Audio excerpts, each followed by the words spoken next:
Welcome to The Gentleman Boozer. I'm George Maurer, and many beer lovers have always dreamed about brewing their own, but it sounds very complicated and intimidating. So I'm gonna show you how to do it, and I'm gonna keep it simple. Now let's start with the ingredients, which you can find at any homebrew store. I'm brewing a simple IPA today. This recipe pretty consistently gives me 5 gallons of beer with an alcohol content of about 5%, about the same level as a Sam Adams Boston Lager. First, we have 5 pounds of 2-row malt barley. This is a basic grain that is the backbone of many homebrew recipes. Make sure you mill the grains while you're at the homebrew store, because milling breaks up the bran husks and exposes the endosperm and germ inside the middle, and that's what you want. 2 terms, of course, that you don't have to remember. I like to put the barley into a gauze bag because it helps saves cleanup in the end. Next, we have 3 pounds of dry malt extract, which is basically sugar made from barley. The brewing process basically involves converting starches into sugars and then fermenting sugars into alcohol. Adding malt extract is one way to make things a little bit easier.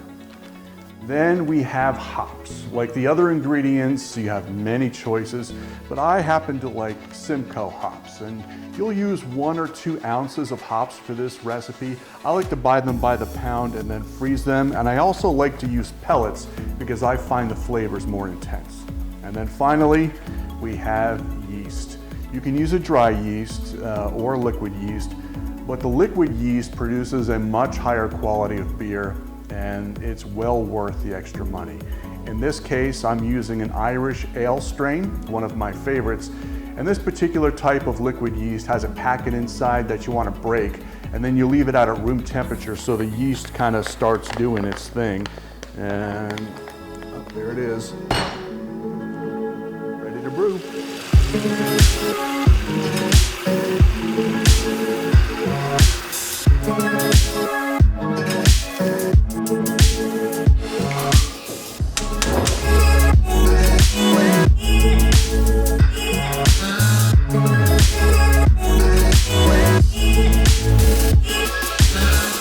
Now, brewing beer does come with some cost, but I would avoid spending too much money before you're sure that you indeed want to make it a full-time hobby. And one of the things that I would recommend is buying a large pot. This one holds 10 gallons. You want one that holds at least 5. This is a brew kettle designed for this. It's got a thermostat and a spigot, nice to have but not necessary. And you can find ones very similar to this for about $80 or $90. Right now, I've got 4 gallons of water in here, and we're heating it up to 155 degrees.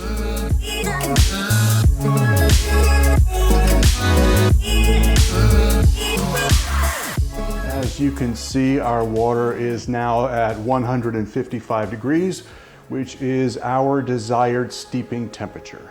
And I've put the malted barley in this cooler in a gauze or canvas bag, as you can see. Clean up so much easier.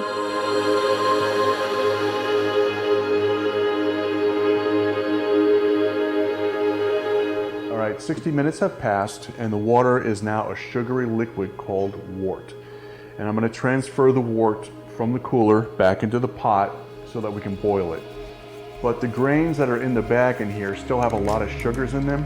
So what I'm going to do is I'm going to take a half gallon, put it in there, stir it around, get as many sugars out as I can, run that into the pot, and then I'm going to add a second half gallon, stir it around, get as many sugars out as I can, and then run it back into the pot, and then it will be time to boil.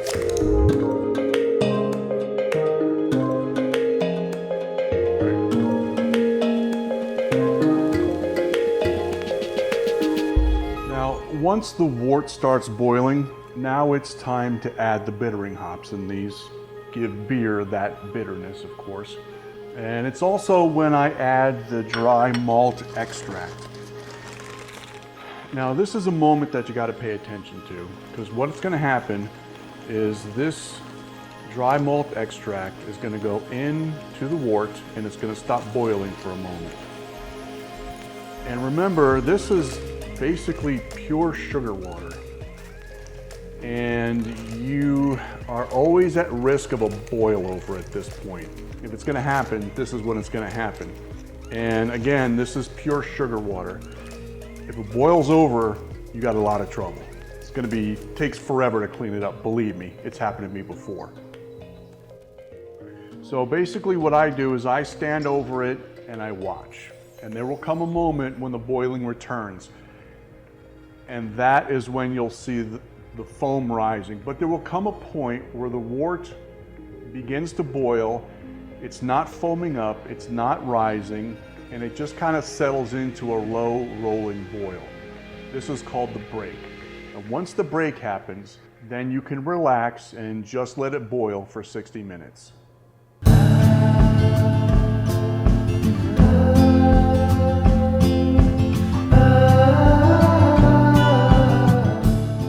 Once the boiling is done and the wort has cooled to about 75 degrees, you put it into your fermenting bucket, which I've already done. I also added my aroma hops at the end of the boil. So now it's time for us to pitch the yeast. And as you can see, this pouch isn't very tightly blown up here. So we have some slow yeast, but that's okay. What we'll have is probably 2 or 3 days of nothing, and then after that, the batch will take off the way it always does. And you can always tell once it takes off because this fermenting bucket, it's got a little hole right there, and then you put this little thing in there and you put some water in here, and what you'll see is bloop, bloop, bloop, bloop, bloop, bloop, and once it starts going bloop, bloop, bloop, bloop, that's when you know you've got some fermenting going on. The bucket is probably something you'll have to buy. They cost about $30. And fermentation takes about a week or so.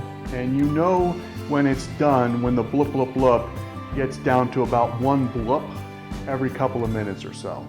Now the best place to put your fermenter is down in the basement, where it's about 68, 70 degrees or so. But if you don't have a basement, any corner room is okay, as long as it's temperature controlled, because ale ferments best at about 68 to 70 degrees.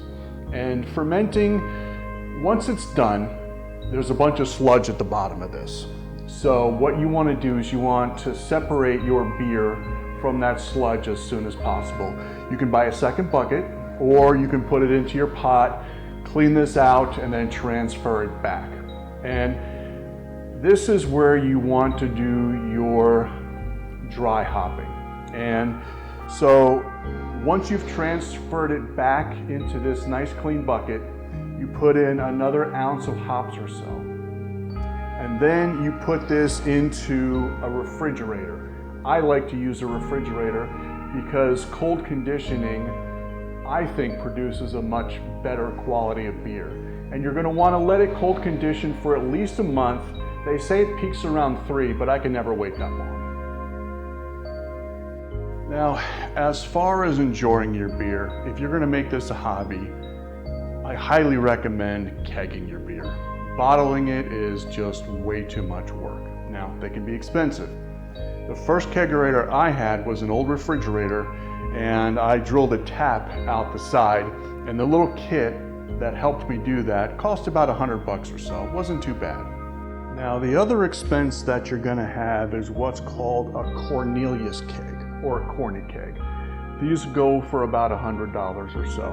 And you put your beer in the keg, you hook it up to your CO2, and then after about 3 days or so, it's carbonated and ready to drink. I can never wait 3 days, but at about 3 days, that's when it's about ready to go, ready to share with your friends.